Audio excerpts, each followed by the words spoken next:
काश एक अटेम्प्ट और दे देता तो शायद हो जाता। तो सर ये जो शायद वर्ड है सर, ये बहुत खतरनाक है सर, कि मेरा जो डीबी और मेडिकल हुआ था वो हुआ था एएलपी वालों के साथ। तो इस वजह से उन्होंने मेरा सर 3 से 4 बार आई का प्रॉपर जो है चेकअप किया सर।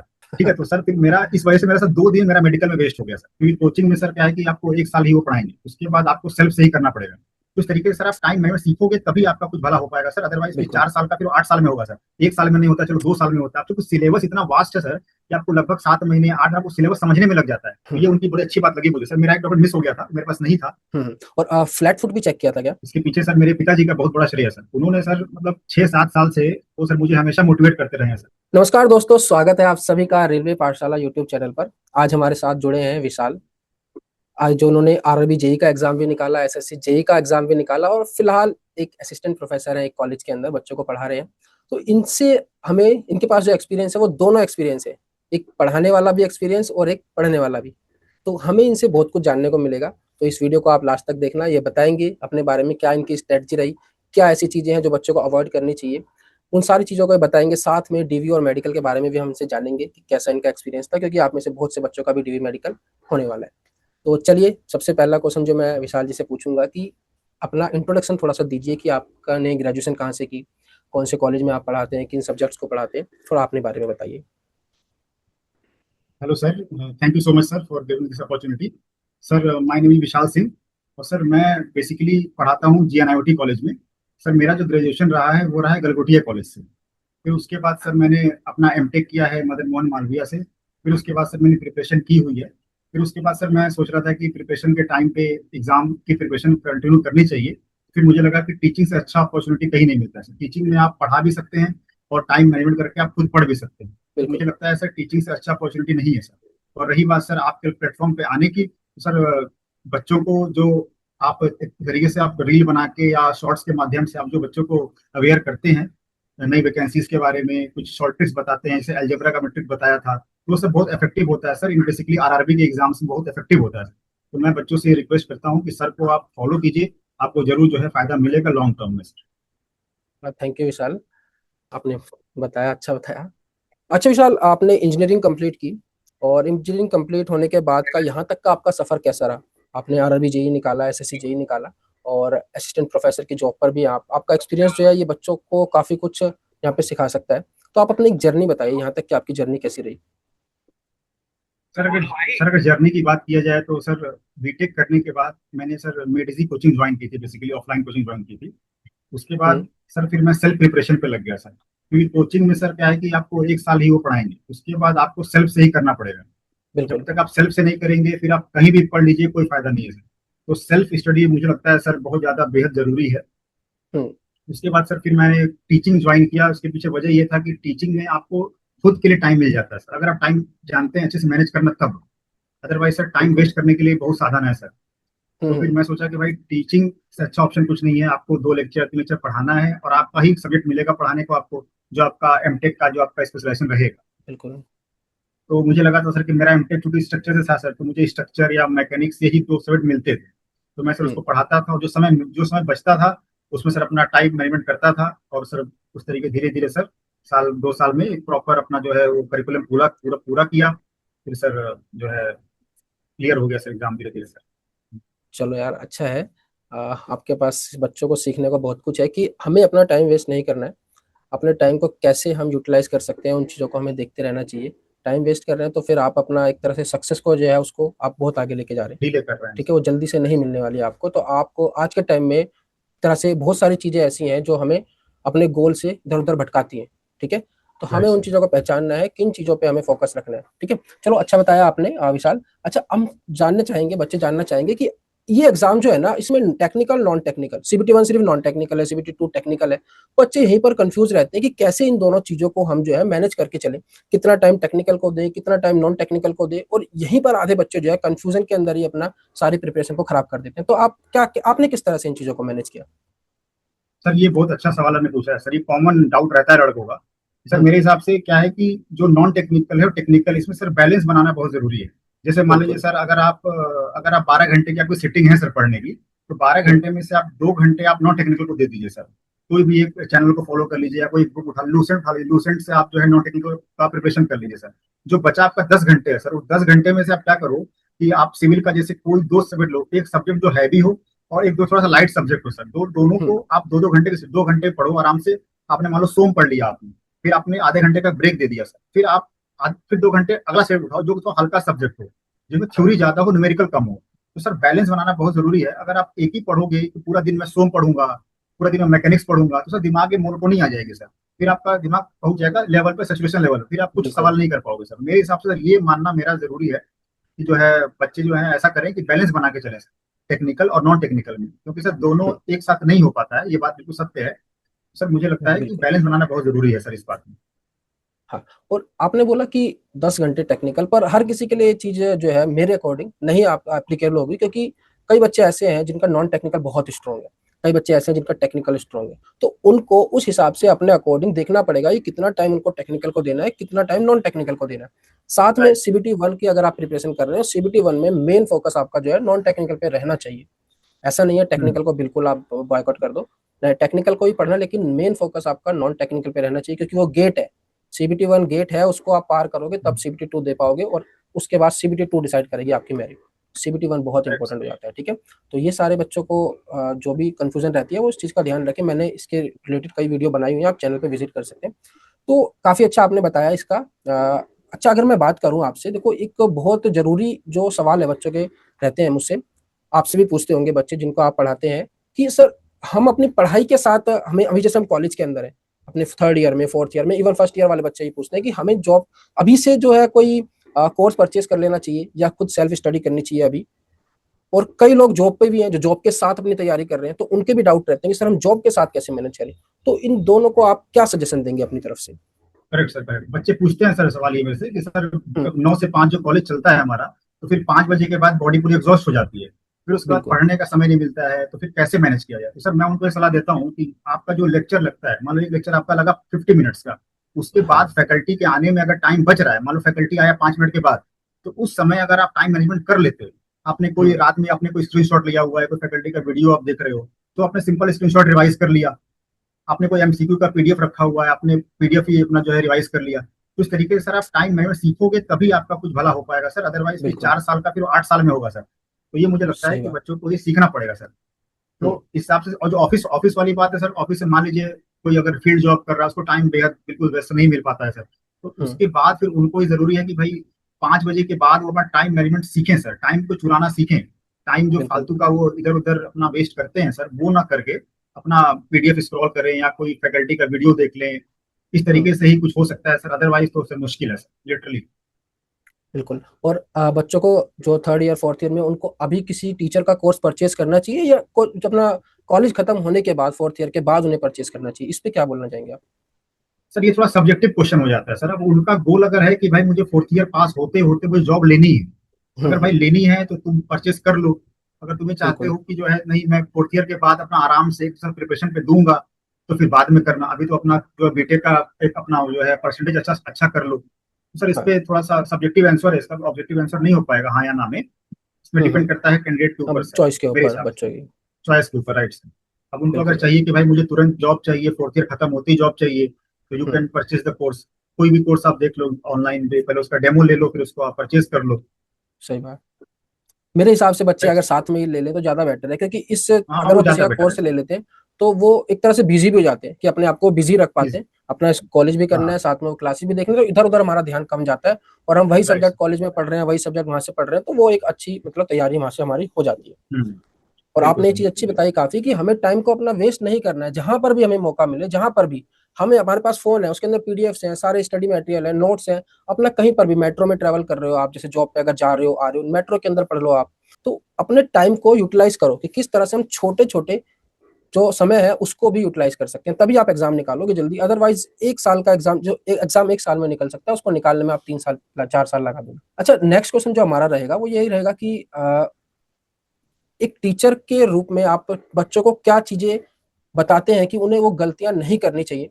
खैर, इसका आंसर हमारा एक तरह से हो ही गया इसके अंदर, फिर भी अगर आप कुछ राय देना चाहें, क्योंकि आपके बच्चे जो है, आपके जो स्टूडेंट्स हैं, वो आपसे काफी एक्सपेक्ट करते हैं चीजें, कि आप उनको एक अच्छी गाइडेंस दें। तो ऐसी क्या गलतियां हैं जो आपने अपनी प्रिपरेशन में की और आप नहीं चाहते कि आपके स्टूडेंट्स उन गलतियों को दोबारा से दोहराएं? बहुत जरूरी आता है पॉइंट, बाकी सब बच्चों के लिए भी। सर मैंने सर बेसिकली दो गलतियां की हैं सर। पहली गलती ये हम्म की है कि मैं सर टेस्ट का एनालिसिस नहीं करता था। मैंने सर हम्म टेस्ट सीरीज दे दी, फिर भूल गया उसको, फिर मैं अगले पे स्विच कर जाता था। ये मेरी सबसे मेजर गलती थी सर, जिससे वजह समय बहुत ज्यादा लग गया सर मेरा।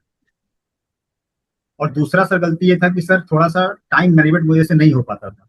तो वो हम्म सर मैं अभी रिसेंटली सीखा हूँ, साल 2 साल पहले मैंने सीखा है प्रॉपर उसको। तब जाके मुझे सर टाइम कैसे मैनेज करना है, कैसे टाइम जहाँ वेस्ट करना चाहिए वहां वेस्ट नहीं करना है, मतलब मैंने सीखा है सर प्रॉपर। तब जाके समझ में आया कि हाँ भाई, किस तरीके से चीजें बैलेंस होती हैं, टाइम कैसे मैनेज होता है।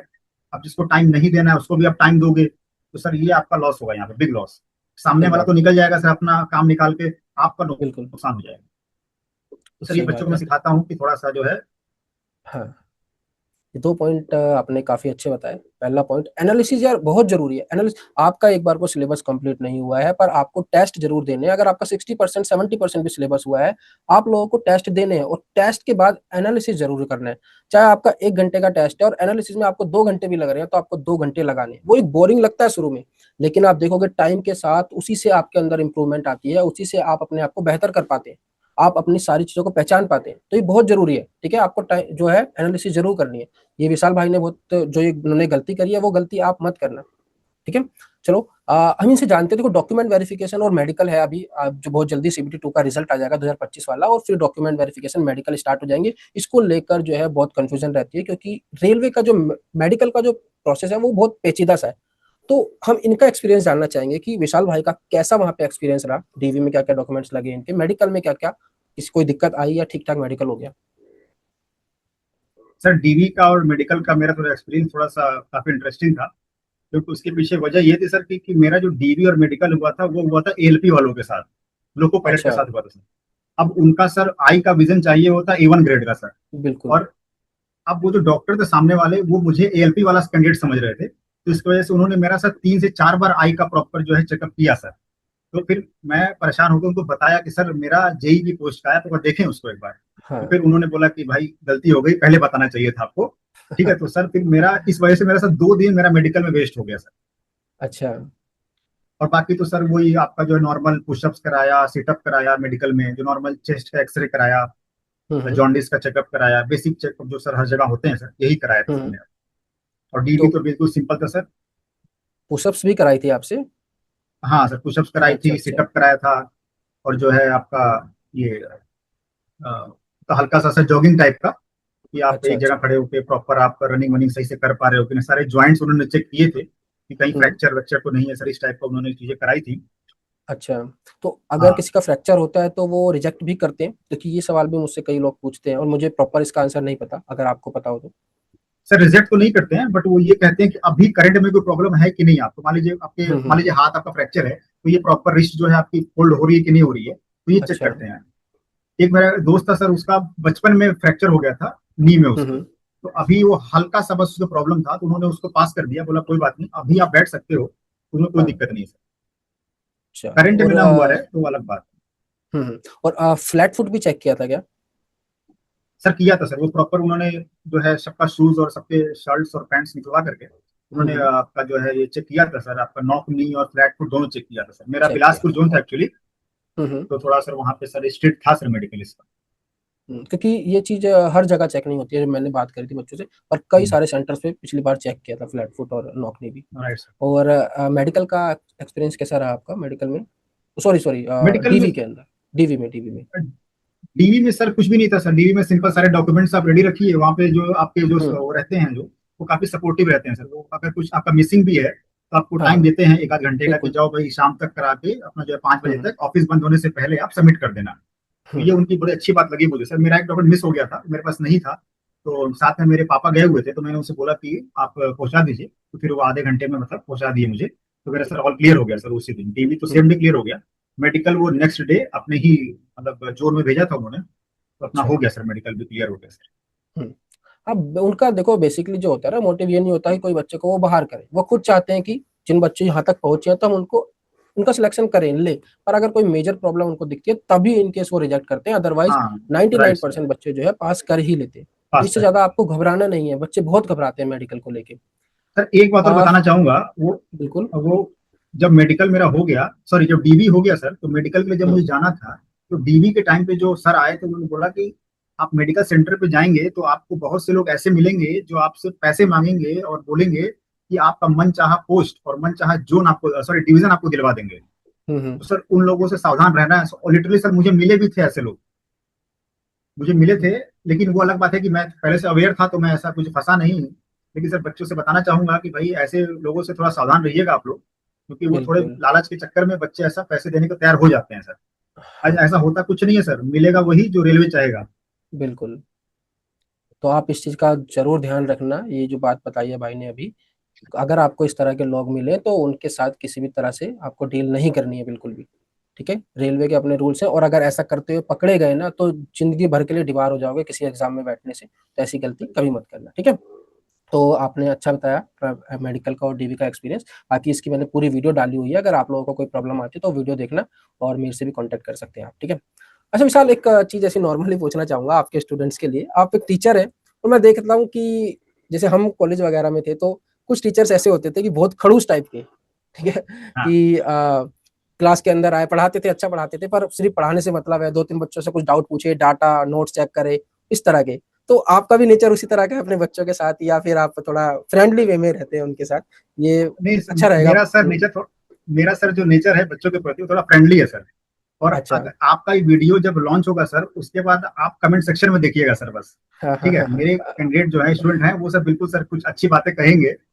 ठीक है, तो सर मेरा जैसे क्या है सर कि मैं बच्चों को चाहता हूँ कि अगर लेक्चर 50 मिनट का हो रहा है तो पांच हाँ। मिनट बच्चे जो है खुल के हंसें एक बार सर। तो बच्चे बिल्कुल। दिल से हंसेंगे सर तब उनका फोकस जो है बोर्ड पे रहेगा। अदरवाइज कुछ टीचर होते हैं वो आते हैं बिल्कुल एकदम खड़ूस की तरह आते हैं, पढ़ाते हैं, निकल जाते हैं। हाँ हाँ वो नेचर नहीं, बच्चे सर उनसे डरते भी हैं और उन्हें लगता है कि उनकी इज्जत कर रहे हैं सर। इज्जत नहीं करते हैं सर, वो पीठ पीछे बिल्कुल उनको बिल्कुल। अच्छा अच्छे शब्दों से नवाजते हैं उनको। ठीक है सर, हाँ तो वो मैं, हाँ, तो वैसा नहीं है सर। मेरा थोड़ा सा हाँ, है वही सर नेचर बच्चों से। इस तरह की हाँ। चीजें हमने भी अपने कॉलेज में बहुत फेस की है। ऐसे टीचर थे, अच्छे टीचर भी थे, मतलब वो भी अच्छे टीचर, अच्छा पढ़ाते थे, पर यह है कि उनको एक हाँ, डर बना के रखना अलग, उनको अच्छा डर लगता बना। था जो भी था उनका नेचर, एक डर बना के रखते थे बच्चों के अंदर। चलो। नहीं, मुझे आ, मुझे मुझे लगता है सर कि टीचर में दो टाइप के होते हैं सर। एक होते हैं जिनको आता अगर कुछ नहीं है तो वो डर पैदा करेंगे बच्चों के अंदर कि बच्चे को बिल्कुल। सवाल ना पूछ दें। और जिनको सब आता है वो थोड़ा लगते हैं, बच्चों के साथ दोस्ती के नेचर रहता है कि चलो भाई तुम्हारा जो मर्जी पूछ लो, तुम सब्जेक्ट के हाँ। बाहर का ही पूछ लो तो मैं क्लियर कर दूंगा डाउट। तो राइट। अपना सर थोड़ा इसी टाइप का सेकंड टाइप का नेचर है सर। ये बाकी इस तरह बच्चे का ही बताएंगे सर होना जैसा चाहिए, होगा। इस तरह का ही होना चाहिए। आप जितना फ्रेंडली बच्चों के साथ रहोगे उतना ही आप अच्छे से उनको चीजें अपनी बता पाओगे, समझा पाओगे, और वो भी आपके साथ फिर उसी तरह से बॉन्डिंग अपनी बना पाएंगे। बहुत जरूरी है, बहुत जरूरी राइट, है ये राइट। चीज। बिल्कुल बिल्कुल सर। अच्छा विशाल, रेलवे पाठशाला जो, फिलहाल मेरा नाम पहले अनलर्निंग पाठशाला था, जब आप शायद जुड़े होंगे, हाँ अभी मैंने रेलवे पाठशाला कर दिया, तो इस चैनल के साथ आपका एक्सपीरियंस कैसा रहा? आप कैसे, आपको पता चला इस चैनल के बारे में, और आप क्या सजेस्ट करना चाहेंगे बच्चों को इस चैनल के बारे में? सर, मेरा एक छोटा भाई है, सूरज नाम है उसका। उसने मुझे हम्म। सजेस्ट किया इस चैनल के बारे में। वैसे ही रील स्क्रॉल कर रहा था तो आपका संजोग से आपके शॉर्ट्स आ गई आपके सर, वो आपने अलजेब्रा के बारे में कुछ समझाया था। तो फिर मैंने अच्छा। उस चीज को समझा एक बार कि आपका चार पांच रील देखा तो मुझे लगा कि नहीं, सर ने काफी इफेक्टिव तरीके से और 30-40 सेकंड में अच्छा नॉलेज दिया है। तो फिर उस दिन से सर, लगभग 2 साल पहले की बात है सर, मैं आपका जो है एक तरीके से फॉलोअर बन गया। उसके बाद फिर सर मैं प्रॉपर आपका वीडियोस को फॉलो करने लगा, जो भी नोटिफिकेशन आते थे, वैकेंसीज आती थी, उस समय देखने लगा। तो बच्चों से सर मैं तो यही कहूंगा कि भाई रेलवे पाठशाला आप जो है टेलीग्राम पे भी और आपका यूट्यूब पे भी उसको फॉलो करें, ताकि अपडेट आपको मिलता रहे। एसएससी आरआरबी जो भी वैकेंसी आती है आप प्रॉपर बच्चों को अपडेट देते हैं, जिसकी वजह से बच्चे अवेयर रहें, कोई अपॉर्चुनिटी मिस ना हो जाए। तो सर आपका बड़ा योगदान रहा है सर उसमें, इसमें no doubt sir. Thank you Vishal कि आप इतने लंबे समय से चैनल के साथ जुड़े हुए हैं। चैनल पे वैसे मैं इतना बहुत ज़्यादा एक्टिव तो नहीं रह पाता, पर मेरी कोशिश रहती है कि जितना मैं आपको दे पाऊँ उतना आपको डिलीवर करूँ, और कोई बच्चा मुझसे कुछ भी मैसेज पूछता है मैं उसका रिप्लाई जरूर करता हूँ, चाहे एक दिन में करूँ, 2 दिन में करूँ। तो मेरी कोशिश हमेशा ये रहती है कि आप भी एग्जाम में अच्छा करें और एग्जाम निकालें। अब विशाल, एक चीज और मैं आपसे जानना चाहूंगा कि ये जो जर्नी है आपकी, इस जर्नी में सबसे ज्यादा सपोर्टिव आपका, आपके लिए कौन रहा है? आप किसको धन्यवाद करना चाहोगे कि अगर ये मेरी लाइफ में नहीं होते तो शायद मैं इस मुकाम तक नहीं पहुंच पाता, इन्होंने मुझे बहुत सपोर्ट किया है? तो ऐसा कोई अगर आपकी लाइफ में है तो आप जरूर बताइए। सर ये जो सवाल आपने पूछा है सर, ये बहुत इमोशनल सवाल है सर। इसके पीछे सर मेरे पिताजी का बहुत बड़ा श्रेय है सर। उन्होंने सर मतलब 6-7 साल से वो सर मुझे हमेशा मोटिवेट करते रहे हैं सर कि तुम करो, तुम कर लोगे, तुम कर लोगे। हमेशा सर 2 नंबर, 4 नंबर, 7 नंबर से चीजें सर रुक जाती थी। तो वो इंसान ऐसे हैं सर जो मुझे हमेशा मोटिवेट किए हैं सर। और उनके पीछे पीछे मम्मी भी सर लगी रहती है कि नहीं तुम कर लोगे बेटा, तुम करो। तो सर मैं लोगों को थैंक्स कहना चाहूंगा सर, आपके चैनल के माध्यम से। शायद मैं ऐसा आमने सामने कभी नहीं कह पाता उन लोगों को। तो सर आपका बहुत धन्यवाद सर कि आपने मुझे ये प्लेटफॉर्म दिया है उन लोगों तक ये बात पहुंचाने के लिए। तो thank you so much sir. Vishal, ये चीज़ सही में इमोशनल है काफ़ी कि मैं अगर अपनी भी बात करूँ ना तो हम पेरेंट्स से नहीं कह पाते यार। मैं सही राइट बताऊँ सर। कि मैं अपने पापा को आज तक जो है ना मैं हग नहीं कर पाया हूँ। मन करता है पर हाँ। यार एक हिम्मत नहीं आती है, पता नहीं क्यों। करेक्ट हग सर, करने का करेक्ट। मन करता है पर नहीं कर पाते। लड़कों में रहता ही है, लड़कों में 90% राइट लड़कों में सर, इस राइट। तरह की चीजें रहती हैं। पर अच्छा लगा आप पेरेंट्स जो है काफी सपोर्ट करते हैं, और जो लोग मोटिवेशन ढूंढते हैं ना यार, मोटिवेशन ढूंढने की जरूरत ही नहीं है। आपके घर में खुद करेक्ट सर। मोटिवेशन है।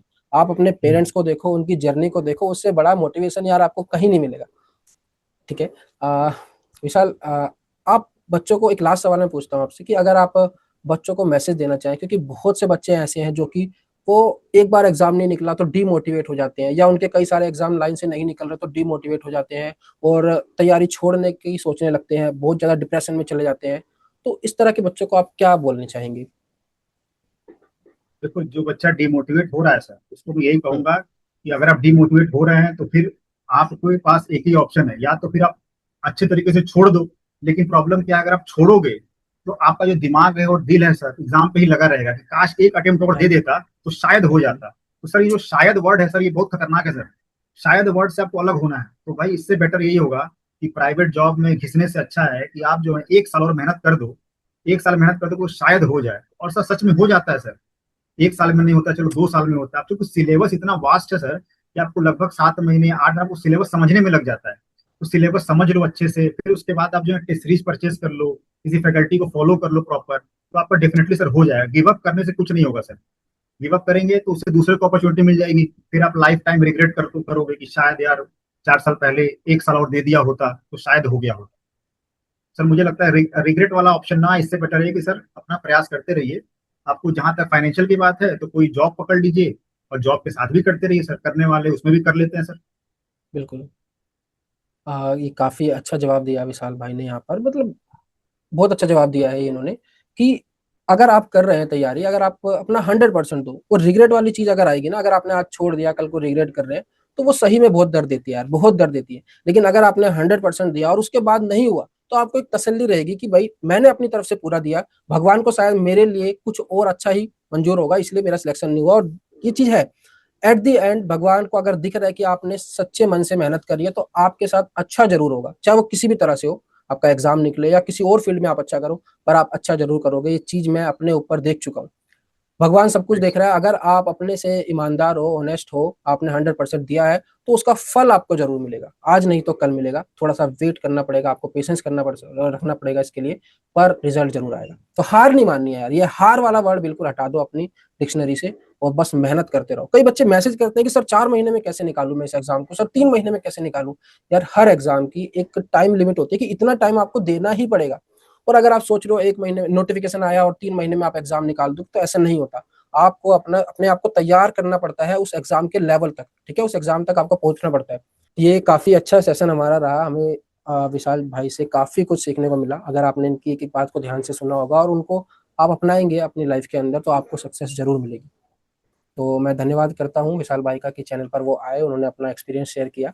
और आप लोग भी इस तरह से अपनी मेहनत कीजिए, पढ़ाई कीजिए। और टेलीग्राम चैनल मेरा, जो अभी भाई ने बताया कि टेलीग्राम पे जुड़ना और यूट्यूब पे जुड़ना, टेलीग्राम चैनल मेरा बैन हो गया है। मैंने अभी नया चैनल बनाया है, उस पर कोई कॉपीराइट इशू आ गया, मैंने काफ़ी कोशिश करी, वो ठीक नहीं हो पा रहा है। मैंने अभी नया चैनल बनाया, आप उसके ऊपर ज्वाइन करना। मैंने इस बार वीडियोस मेरे चैनल पे बेशक कम आती है, लेकिन मैं आपके लिए कुछ ना कुछ मेहनत कर रहा हूँ। मैंने काफ़ी अच्छे आपके नोट्स प्रिपेयर करे हैं। मेरी लास्ट आप वीडियो देखना, उसके अंदर मैंने नोट्स दिखाए हैं, पिछले 6 महीने की करंट अफेयर और एक परसेंटेज टॉपिक के नोट्स दिखाए हैं मैंने। बहुत ही बेहतरीन नोट्स हैं। आप एक बार चैनल विजिट करना, और ये सब चीज़ें मैं आपको प्रोवाइड करूंगा, आप टेलीग्राम चैनल से जुड़ जाना। और आगे एनवायरनमेंट और कंप्यूटर को लेकर बच्चे बहुत परेशान रहते हैं, उसके ऊपर भी मैं काम कर रहा हूँ, बहुत अच्छी पीडीएफ प्रिपेयर कर रहा हूँ। आपको बहुत फायदा होगा, चैनल के साथ जुड़े। और आपको कोई भी परेशानी आती है इस तैयारी के अंदर, इस जर्नी के अंदर, आप मेरे को मैसेज करें। और अगर मुझे उस चीज़ का जवाब नहीं आता होगा, तो मेरे साथ बहुत सारे ऐसे बच्चे जुड़े हुए हैं जो सिलेक्शन ले चुके हैं, मैं उनसे पूछूंगा, पर मैं आपका जवाब दूंगा। ठीक है। और विशाल भाई अभी असिस्टेंट प्रोफेसर हैं, अभी असिस्टेंट प्रोफेसर से आरआरबी जेई ज्वाइन करने वाले हैं, इनका लेटर आ चुका है जल्दी ही। तो आपको भी वो लेटर मिले, आप भी इस चैनल पर आओ, अपने इस तरह से एक्सपीरियंस शेयर करो, तो मुझे काफ़ी अच्छा लगेगा। मिलते हैं आपसे अगली वीडियो में। धन्यवाद दोस्तों, जय हिंद।